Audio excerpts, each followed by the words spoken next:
Hey Nico, hey Tom. Hey, Hey Hey, there. welcome to Around 2023. We're so glad to have you. thanks for Thank you having for us. having us. Yeah, all right. So before to set the stage, can you both have an extensive background in the footwear industry? Would you mind taking us through the journey towards integrating AI as part of your work? Maybe we can Yeah, start with Tom. I'll, Yeah. I'll jump in first.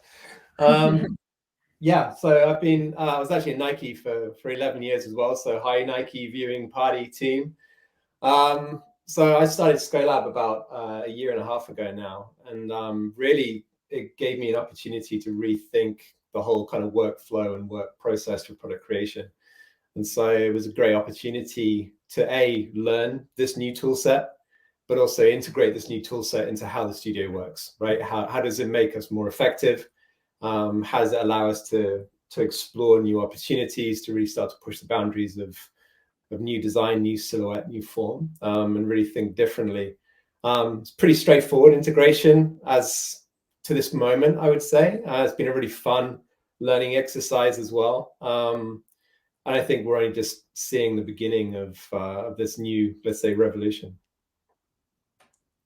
Nico. Yeah, for us, it started a bit differently because of Footwearology. We are not a traditional design studio. We do consulting on footwear innovation, and we give training to footwear professionals about new technology. So our mission is essentially to change the footwear supply chain and make stuff locally, on demand, fully automated. And that's also where AI comes in for us. I mean, we've been working with this already for quite a few years, but from different capacities, because I think that the focus we have today is more like using it for design, so text to image or text to 3D or anything that's more visualizing a product. But of course, in our case, we also look at it in a bit broader perspective. So how could you use data, for instance, from your e-commerce or from social media or from political data, social data? How could you combine all this together into a system that could also inform your production better? How could we also maybe use it for manufacturing? So we have a little bit more of an overarching view of that, and also work with it very much from the perspective of a system. So how can we really create a workflow with AI that will improve the whole workflow from ideation all the way down to manufacturing and retail. So how can all that be improved? And that doesn't just mean that it needs to go faster, because that's of course a lot what people talk about. How can it be more efficient? That definitely is part of it. I think it can actually be just way better because you can be much better informed and use data inside your creative system that you are not able to use now, or that people are not even aware of that they could use or that they have in house. So yeah, that's kind of where we are, how we are working with AI. Quite broad. I Well, would so say. we teach courses to footwear companies. I'm actually going to Los Angeles next week for a full week training in AI, and that indeed really focuses on working with teams, doing bigger processes. But most of the customers, it does still focus indeed on the design side, design and development, and visualization. Great. So I would love to go a little bit like focus into the designer right now, and we can expand later on in the conversation. So, for a really long time before AI started to really penetrate the design workflow, everybody was quite scared, right? That AI was going to take over and designers were going to disappear and so on. Now AI is here, and now every single designer, well, not every single designer, but most of them are starting to jump into AI and starting to explore how that can actually benefit their workflow. But then little by little, we're starting to have another type of conversation, which is what is now the role of the designer? What do we actually need to be doing? Are we becoming curators? Are we now having to learn new things like, how to prompt the AI in a better way? How do we bring the DNA of a designer into this process? So, like, that's my first question. How do you think a designer or designers in general can make sure that their DNA, their essence continues to be true, regardless of the medium that they're now using. Before it was pen and paper, and it's still going to be for a really long time, or like, sketching in space. But now there's a different way in visualizing your ideas, which is not necessarily like through your hand moving in a certain way. So how do you think designers can actually like remain true to this process? Should I jump in, Nico? Yeah, sure. Just go. I'll jump in after. Yeah, no, I mean, I think first and foremost, right? AI is just another tool in our toolbox, right? It's not going to replace a designer. And I think that whenever new technology does come along, it does concern, many folk. And I think that you have to embrace new technologies, right? It makes us a more effective, again, not efficient, but effective creative. I think it's a great tool to democratize design. No longer do you need to be a hot hand to be able to bring your vision to life. I think this allows and enables many more people now to really, who have great ideas, in their heads. Great ideas can come from anywhere, to finally bring it to life.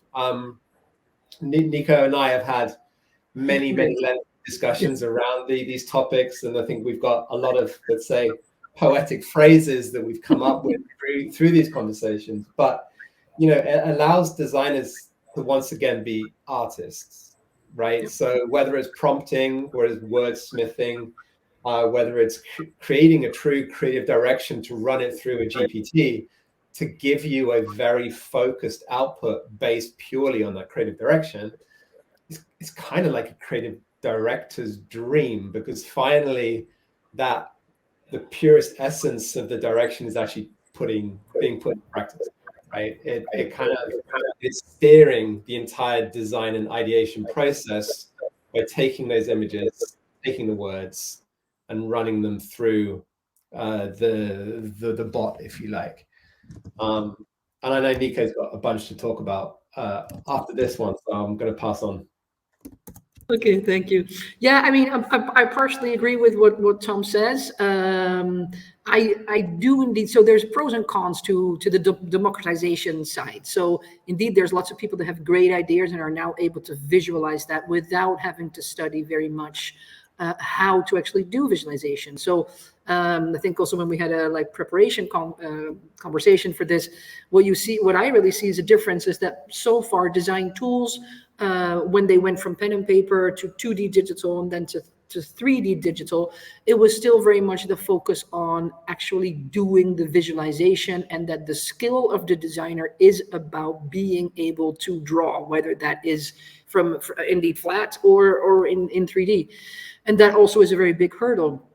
So it does help more people to bring up ideas. That also includes people that are not necessarily creative. So of course, we do a lot of training inside companies, and you will see a little bit more debate now going between, for instance, product managers that might not have a creative background that also want to come up with ideas. And then there's, of course, what is the good design, then what is the judgment? I do think that what I find really important that we train for also a lot is that you need to understand what it is that you want to do. It really has to help you focus on vision. What are you asking the AI for? And why are you asking that? And what are you trying to achieve? And I think that's where there's a really important role for designers to bring in that vision. And that goes beyond just, oh, I think we should just make a silhouette that looks like blah, blah, blah, this shoe, but then in another color, or what are we trying to achieve? And then also to be able to recognize when you have those results in front of you, if it does achieve that. So what I see now happening is that a lot of people struggle with, of course, the multitude of images that are being, spit out by an AI. It goes really quickly, and not necessarily being able to choose which one. I think that senior designers do a much better job there, because kind of like intuitively they can look at something and go like, this can be produced. This matches with our brand DNA. This is with the seasonal trends. This is what our creative director is envisioning, and kind of line all those things up in their thoughts, and then in a split second, maybe judge for one shoe or the other. And junior designers, I notice, find that more difficult because they haven't had that training yet. need more, translation into how we actually produce things. So for me, that's also what I hope that companies will do with AI, is not just thinking, oh, now I can do more with fewer people. As I do think there will be a bit more debate in a few years from now, whether it will cost jobs or not, because I'm not entirely convinced that it will not. But then the people that have the thinking skills and the vision will stand out, because indeed, then if an AI can do the visualization maybe even faster than you can, or than anybody could just by hand, then the importance of that might fade out a little bit. I think just on the back of that one, Nico, we had a really good chat around, if you are indeed more effective now as a designer with AI systems, what do you do with the rest of the time that frees up, right? And I think that was a really beautiful kind of message that I think we kind of came across. And I think, in innovation, always had a bit of took a bit of a step back, especially when it came to inline design. You didn't have enough time to explore, to play, to have fun with the what if kind of creative scenarios. But I think if you're spending less and less time now within a Photoshop or with an Illustrator trying to bring your vision to life, what do you do with that extra 20%? Let's say maybe it's 20%, maybe it's 10% that you have now available. Does that give you time to learn new programs, to re-explore creativity, to think about innovation, to connect across functions, and to just be more of a kind of full-rounded kind of creative within the team in which you work? Yeah. So I would really hope that what it could result in is, for instance, one of the things that I always see, maybe outside of the larger sports brands, is that we're really lacking innovation departments inside footwear and fashion in general. I work also in biotechnology with another company, so I'm always confronted with companies not having an innovation department, designers not having time to think about that. All the focus is on inline and needs and high productivity.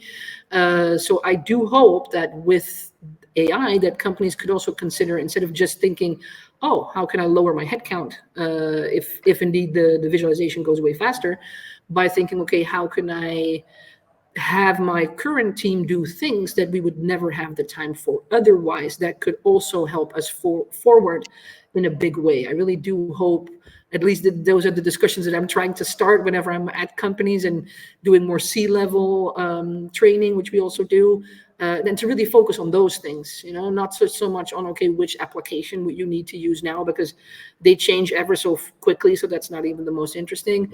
It's really about, okay, great, but what does that mean for our strategy, and how does it create real opportunities for us as a company? And so, and there, I can see a lot of comments around this in the chat, and it's also kind of like a big topic that is starting to evolve into something different right now with the new developments for AI. So a lot of people, obviously, this has been a big conversation piece, right? Like, we are using somebody else's work to produce new work. Is this kind of like, ethical and so on? And now we're starting to see that, the different platforms are being able to train so that you have a specific style and so on. So I would love to hear a little bit more from you guys around all of this. We spoke about this like in our first sessions, but how are these kind of like things evolving so that you end up being able to imitate another, like someone's specific style, which, by the way, sounds like very sci-fi, like when somebody dies in a movie and then you can keep their brain and like put it into a robot or something like that. It feels a little bit like that. It is that. So how are these things now evolving so that we're able to imitate styles and be able to create our own work? It's a polarizing discussion. I think that's the easiest way of addressing it right now. Personally, I believe we've always been somewhat imitators. I think that from a creative direction, housing images of, let's say, a Zaha Hadid image, right? Designers have been asked to create an expression based around a designer's spirit, a designer's DNA, before. I think now this is just a little bit more of a literal kind of interpretation of a style than it has been in the past. However, I think we also need to know that, personally for me, whenever we use AI within the studio, it's more as a inspirational standpoint rather than to send it straight to Asia and get this thing built standpoint, right? It's creating concept cards, it's creating images and visuals that we can then reinterpret ourselves. We still need to put pen to paper after these images get produced, right? We still need to create tech packs. We still need to adjust, to focus, to edit the outputs. So, I mean, for me, it's just another way of taking an image down from Tumblr that we all did during the pandemic when we can't travel anymore. This is just another way of creating imagery to allow us to be inspired and to create just, I said, tidbits of material, of styling, of silhouette, form we can then take to put into our project. It's never a one-to-one. I think we need to make that clear, right? Well, that's the situation now. I don't necessarily agree that that will not be the situation in a year or a few years from now, because I do think this is where it's going, and that designers do get to influence the system. I mean, we work also on the research and consulting side in combining design automation, so Python, Grasshopper, with AI.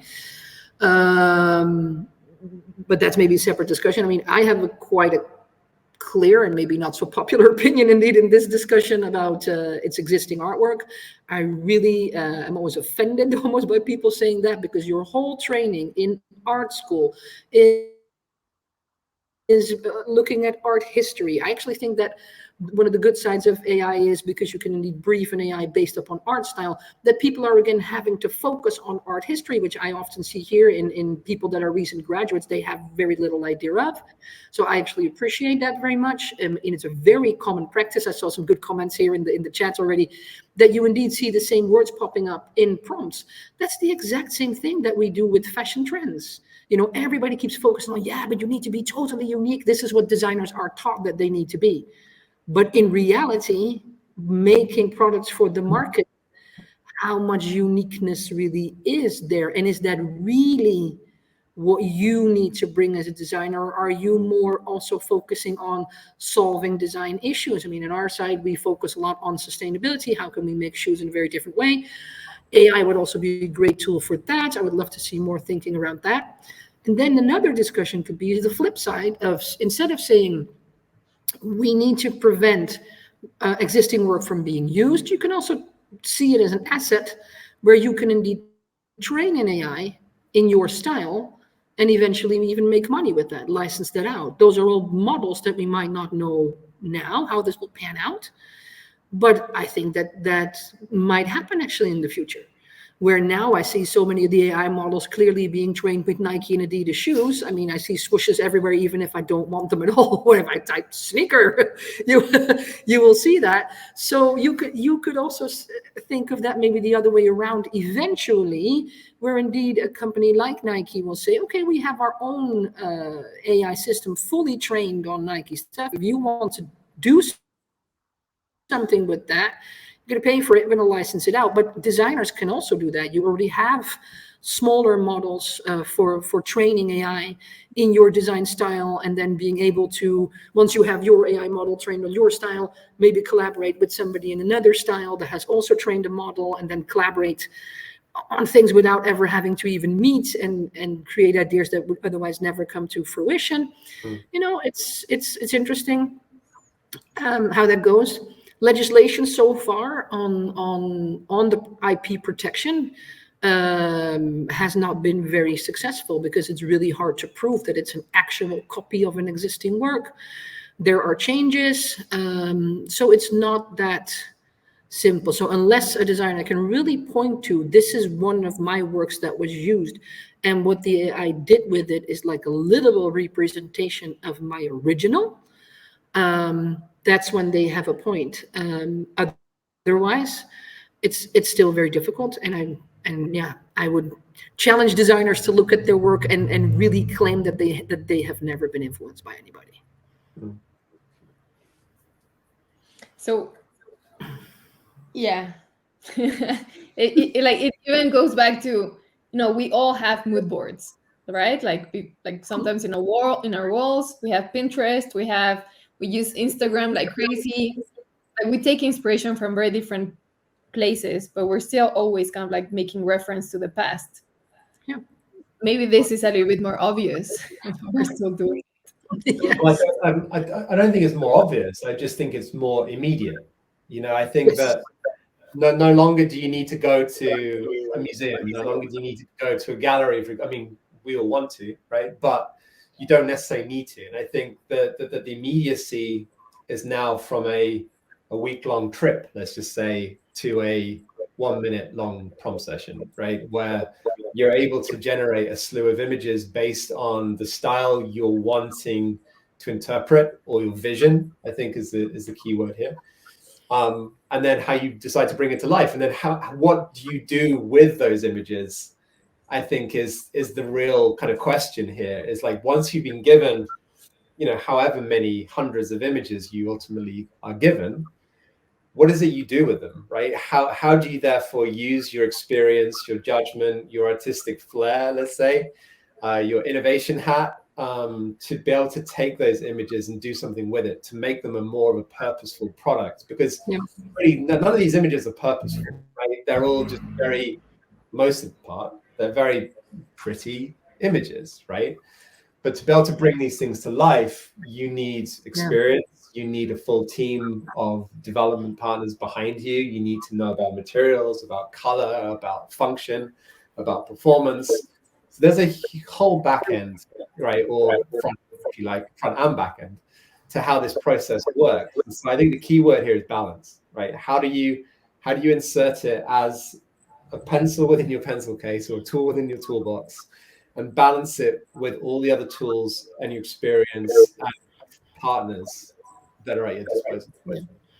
I think it also helps you think creatively in a different way. So, for instance, in our case, I mean, what some people don't understand when they start with AI isn't that indeed an AI has no clue, we talk about iron footwear, has no clue what a shoe is. It simply knows that it has a certain shape and there's laces on it, has no idea what those are for, has no idea how things are manufactured. So if you want it to produce something that is a little bit more about construction, for instance, which is something that we always like.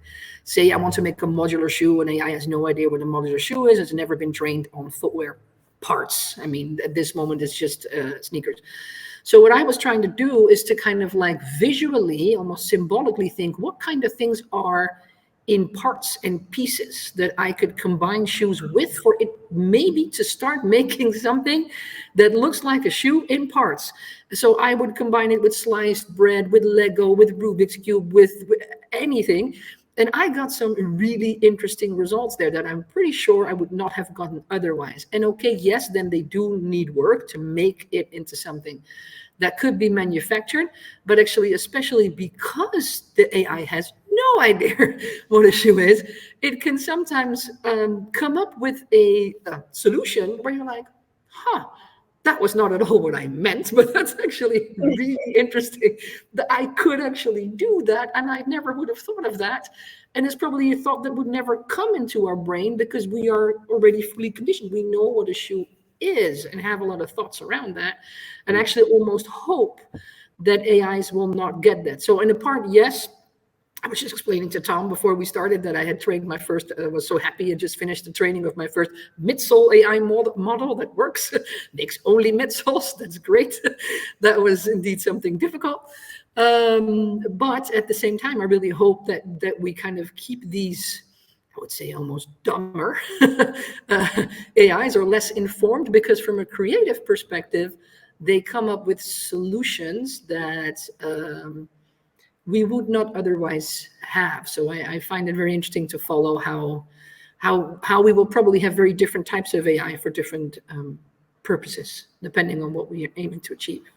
Yeah, and so there's definitely like the question comes up, and that we spoke about this, right? Like it's not about like at the end of the day, it's AI is allowing us to visualize these ideas differently, right? But this is not doing the work of the designer. The designer has something else to do.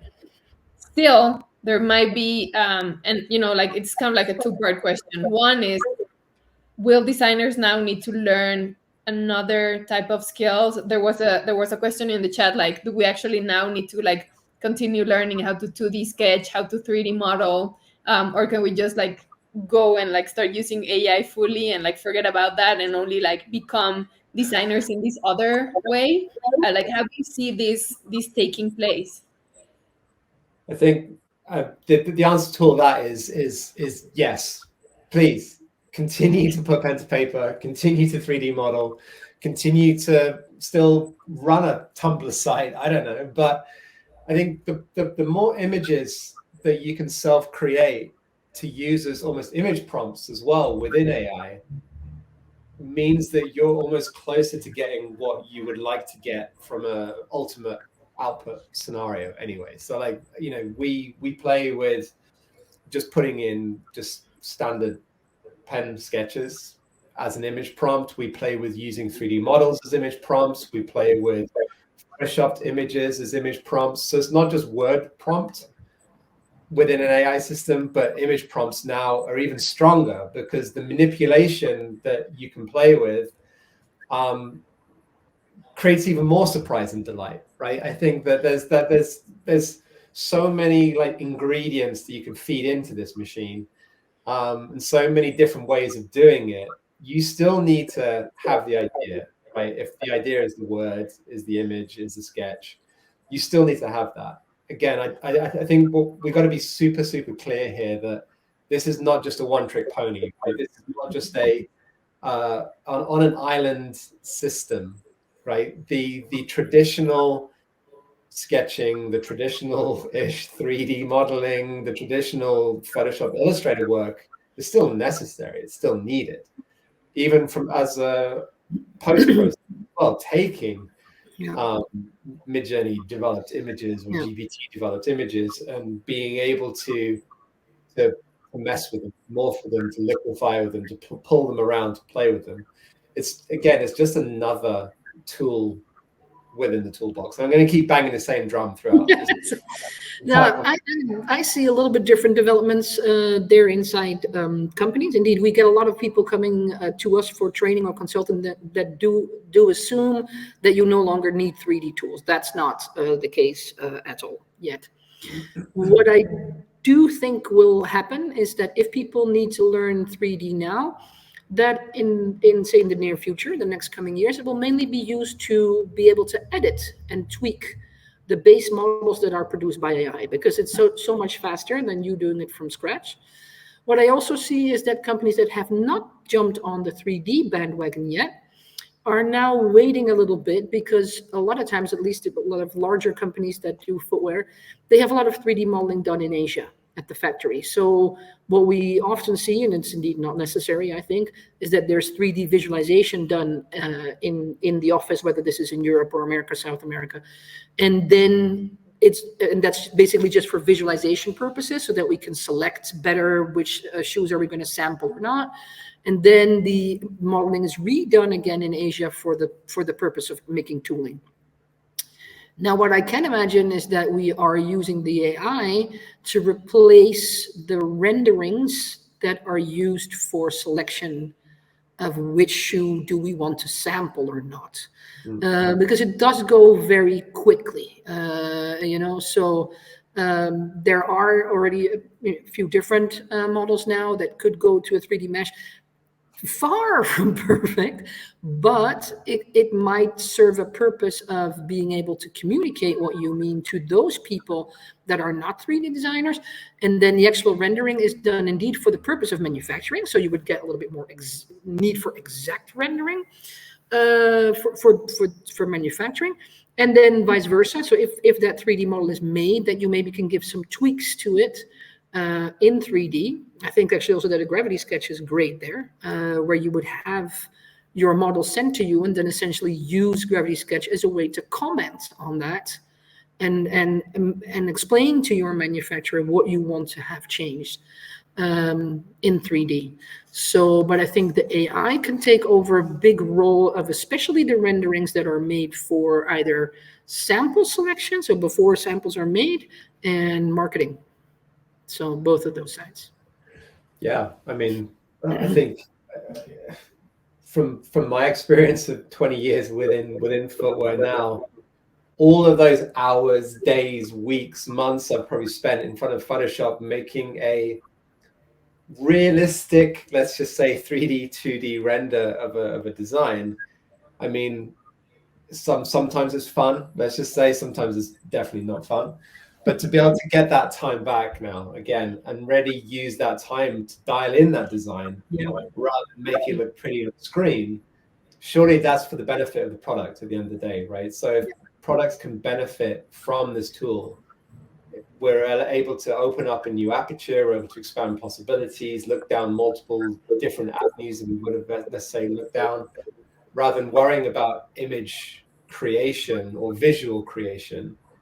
We can spend more time being creative, being designers, be able to look at line, look at form, silhouette, proportions. Yeah, exactly. Yeah, no, I see some. I see a lot of comments coming.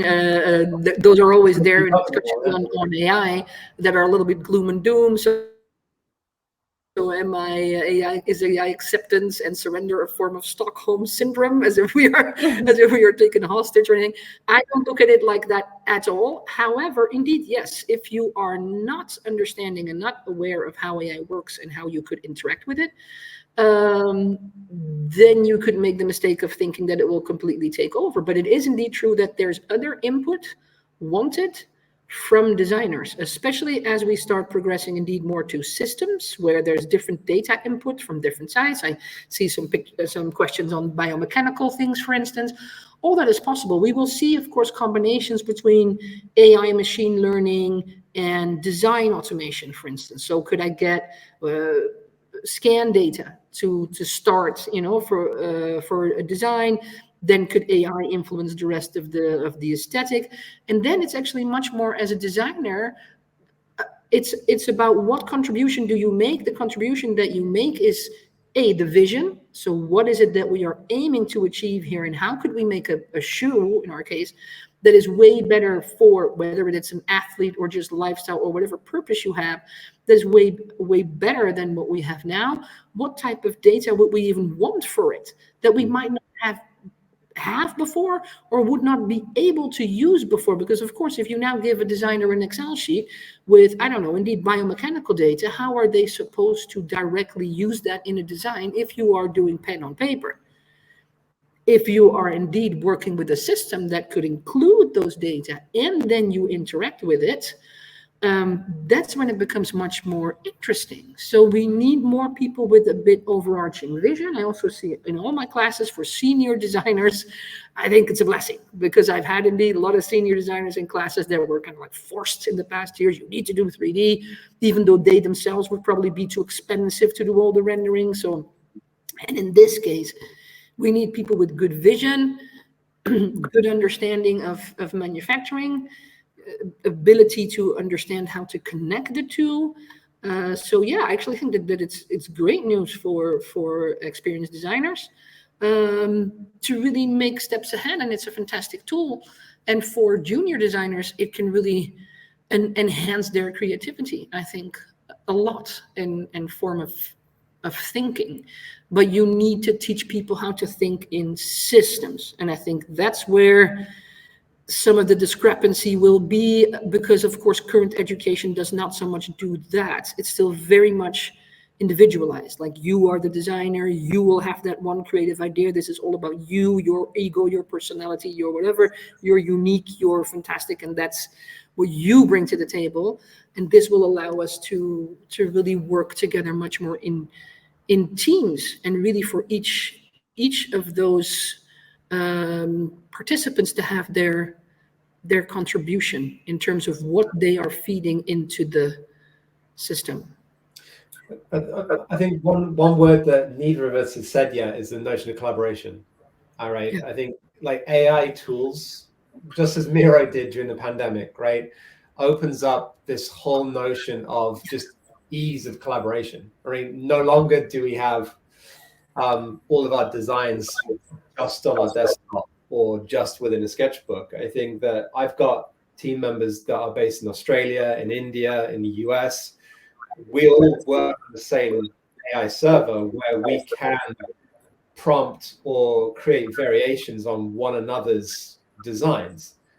That's kind of cool in my mind, right? To be able to have now like the power of the group to really augment the creative process through everyone being able to just have like, you know, touch points on each other's idea really brings something kind of to life, right? I think it's for me, I get really happy talking about just collaboration. I mean, I'm sat here in Stockholm on my own, but I've never felt so collaborative in the entire design process like I really do. And most of my team live in different continents, right? So it opens up collaboration, it opens up communication, and us being able to work together as a team, I think is super cool. Yeah.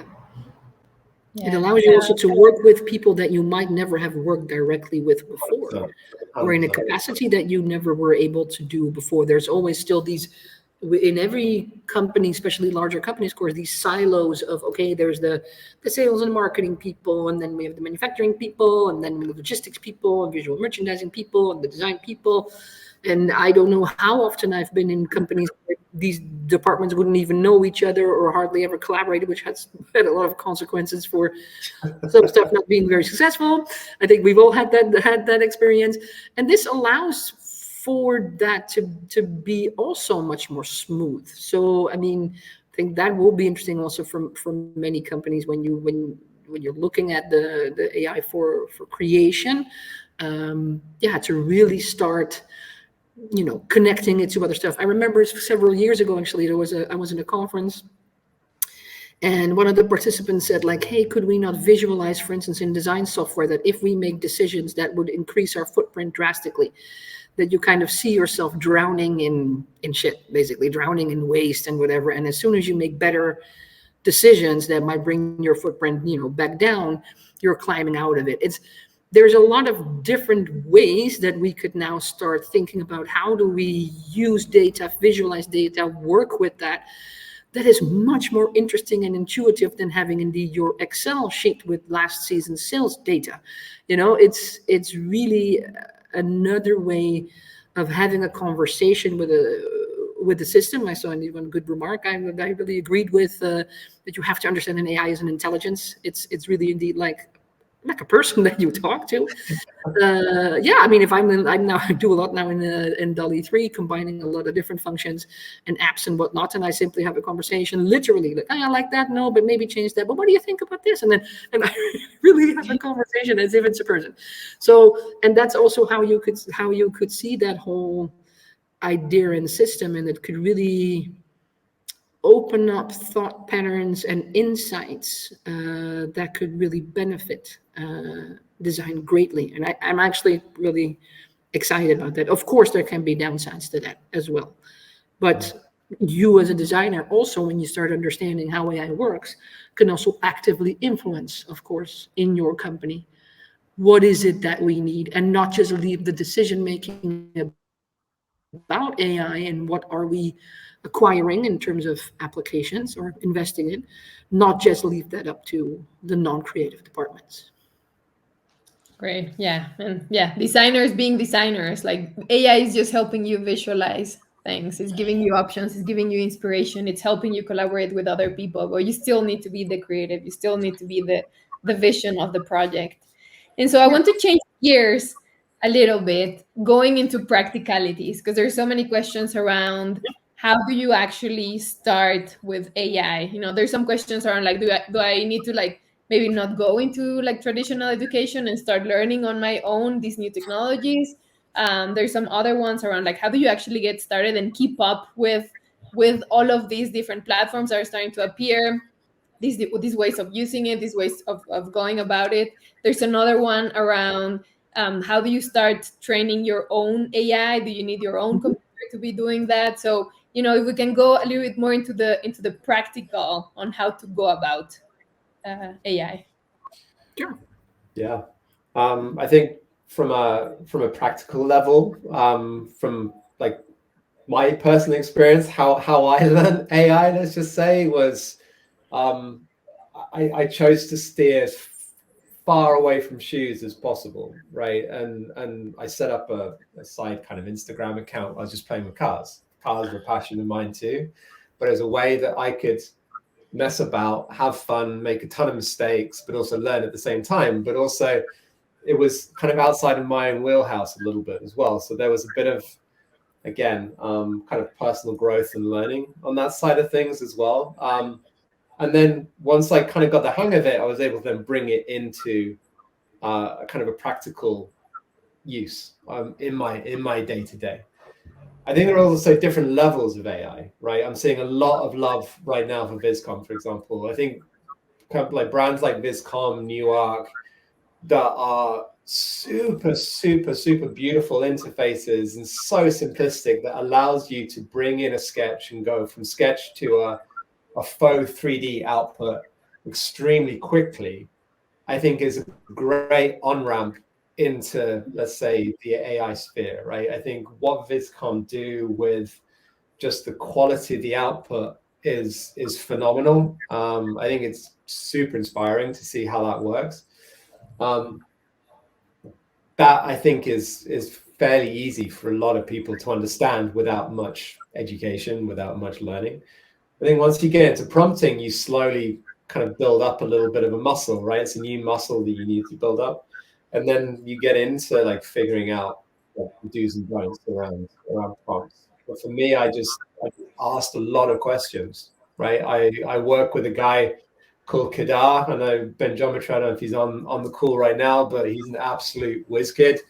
I didn't have a clue what he was talking about when I first met him, but we've been working together now for about a year, and he's just he blows my mind every time. Like just the sharing of knowledge, I think within the community is really beautiful as well. People will help. People want to help. If you ask the right questions and you're not an idiot, I think that people are willing to help you, help answer your questions, and kind of hold your hand a little bit throughout the process, right?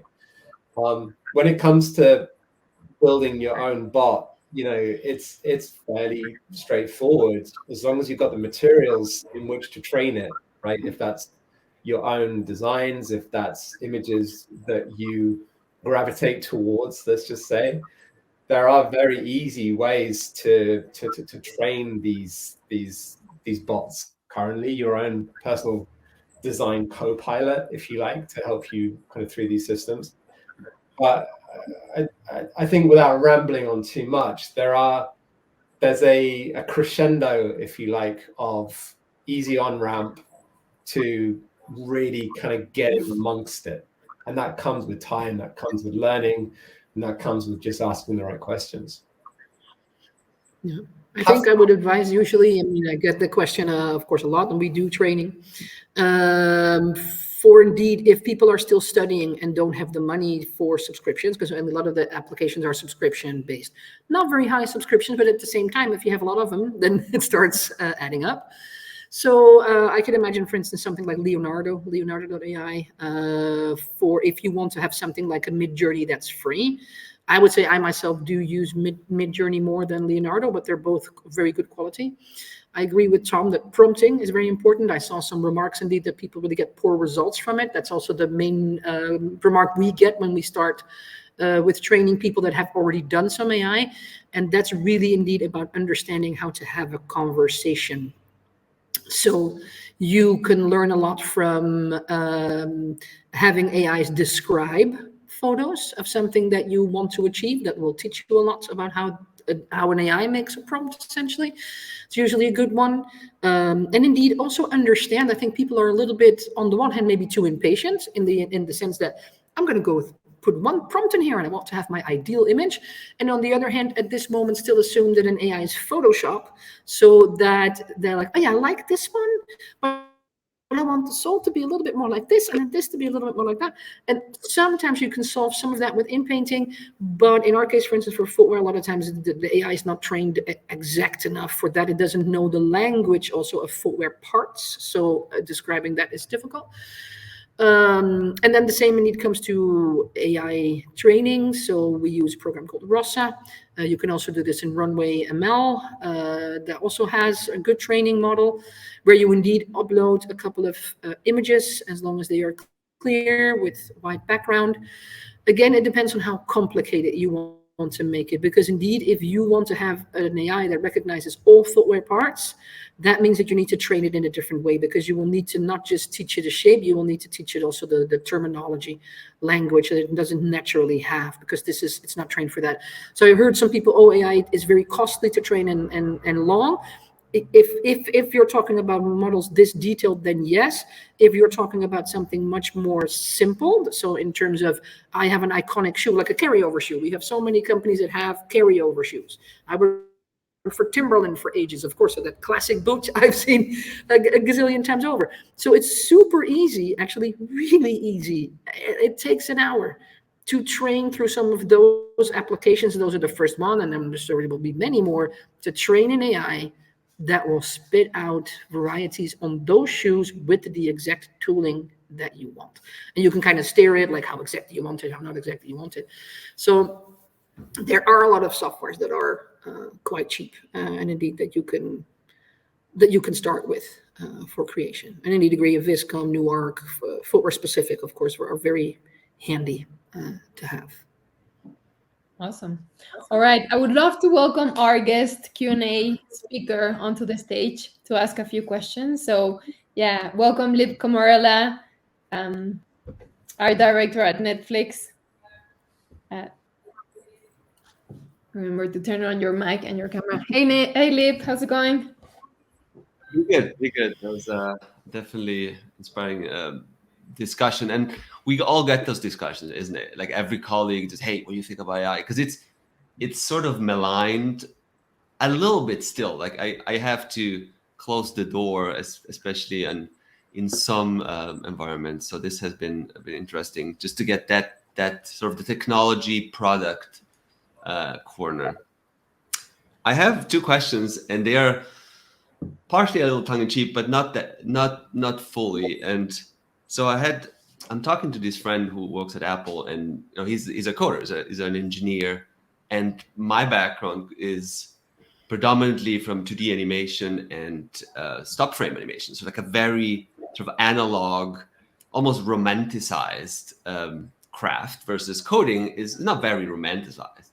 So my question is, as being footwear, being somewhat in the middle, in my sort of take, is so is sort of the romanticism of the human contribution, since the consumer are humans after all.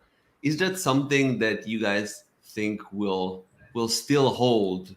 Just for instance, nobody cares who coded that, but people might care who filmed or who animated this or who drew it. There's something about the human condition that certain crafts have attached to, whereas others don't. And where is footwear? Does it matter if a person did it, in your guys' opinion? And obviously, is there something about that you guys considering, or doesn't matter? It's product. A lot of people say that, but then of course the question is are they willing to pay for that? I think what this footwear industry has done well in terms of marketing, but is actually not true, is always the slogan, shoes are a handmade product. Well, for the past 2 decades, for sure, they really are not. And especially all sneakers, it's very little handcraft, as I would say. So I see it still more that they find it interesting who has designed it, like who came up with the idea, who was the thought, or who is the influencer. I mean, we see that, of course, with marketing with celebrities. I can see it maybe from the production side. You do see that people would like to have a human touch. I always have a very interesting discussion with people that want to do in-store production, for instance. I do think that the average person, if they see how a sneaker is made, made now and how fast this goes. You know, if people knew that say the Yeezy 450 takes 16 minutes from start to finish, from scratch to finish, that they might think differently about pricing and how exclusive and whatever that is. So I can imagine maybe further down the line, but that's not so much AI based, that if we get to those systems indeed where you could see manufacturing in front of you, that people might value again the human interaction, because otherwise they almost see it like fast food production. And then you already see that a little bit also when we look at automation of footwear manufacturing. Some things like, for instance, finishing, hand finishing, are very difficult to automate. So that's where we will see humans. Things that are repetitive and need to be super exact will not be done by humans generally. How much craft is valued, there's always a lot of talk about it. When I look at what people wear, I'm always a little bit in doubt how much they do value that. Agreed. No, that makes sense. And then, because I tend to be on you guys' side. Like I've adopted it just for the sake of curiosity at first, and then just realizing the sweatshop part of my job is what I didn't sign up for in the first place. So my lazy brain is kind of pleased to a point. But my second question is, what to say to people, especially those especially more critical of the recent developments, to just think, for instance, just because we don't get to paint every background anymore, does that mean we should stop,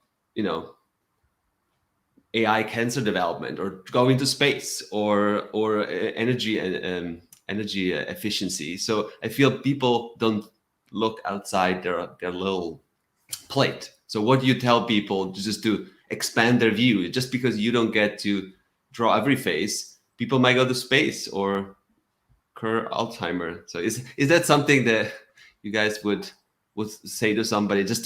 You got to look further than that. And I know there's livelihood involved, so this may be a little sort of controversial too. I actually had this exact discussion this past weekend, because there was a big exhibition here in Barcelona about AI. I mean, a colleague, we go there, very enthused, and the whole thing is just dark. Everything was dark, and it was really like doom and gloom. And I was like, and they had a little bit about, for instance, using AI for the creation of materials and medication, where it's a fantastic tool that's going to bring us things that we never had before. But it was all really from a perspective of, this is going to create toxins that are going to kill us, and it's going to be new life forms that are going to attack us. And it was such you could see that there's a fear in people rather than a faith that so many things that we have already created can now be enhanced even further with the help of AI in a way that we really, really never could. So yeah, we had the discussion with some of the visitors. We thought it was a missed opportunity. A lot of the visitors were like, of course, they're regular consumers, not people that really work with AI. And yeah, I think if people left at the exhibition, they were like giving me a stiff drink because this was a very doom and gloom. And I find that sad. So it's, I actually see much more groundbreaking results coming from those types of AI, actually more so than the design types of AI. I think if I understood the question correctly, and forgive me if I haven't, but I think as a kind of a civilization, we're always scared of the new, right? Same when self-driving vehicles came along, we don't need truck drivers or taxi drivers anymore because they're all going to be driven themselves. Same with drones and pilots, and everyone automatically thinks that they're going to lose their jobs, right? That they're going to be replaced by technology. I think to take the 36,000 kind of foot read of all of this, like employment changes, people's skills change, we adapt and we move on, but we need to embrace these new technologies in order to be able to adapt and to move on. And I think that, if AI takes all of our jobs, does that free us up to be able to do other things again? I don't know, get back outside, for example. Is there more opportunities again to be hands-on creative again, where if I've got my computer pumping out some digital visuals now, can I go back and tape up a shoe and draw on it and have some more fun with it, or get some clay out and have fun with that too? But I think I think for me, it's using these tools to give us a little bit extra time to do the things that we wouldn't have otherwise had. That's how I personally see it. I'd like to make a final remark here because I hear this a lot. Of course, people's fear of it replacing your job. What I would also like to emphasize is that if people maybe try and look 10 years ahead from now, we already have in most Western countries a shrinking younger population. We already have a very tight labor market right now. That labor market is going to be extremely tight in the coming years, where we have a very large older population that will need to be supported by a smaller than ever younger population in proportion. So we also actually need these developments in AI to be able to do a lot of the things that we get done now with way fewer people. I think it's something that people often tend to forget because we're looking at the now and afraid of your job being replaced. But if I, for instance, look at my kids that are studying, by the time that they get into the labor market might be, in need of way more people than we actually have right now. And then AI is going to be a really important tool for companies to be able to, for instance, realize economic growth or the turnover and profit that they need with a much smaller workforce. So that's also an interesting discussion, which is indeed beyond the just the footwear realm that we're in. But I think it's something that people should not forget, because if we're looking at the numbers, we will have to find a solution for that.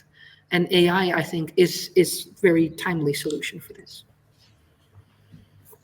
Great. All right. Well, we're reaching to the end of the session. This has been amazing, and we could probably continue like for hours on end. Thank you so much, Tom. Thank you so much, Nico. Leip, for joining us for the Q&A. It's been a pleasure.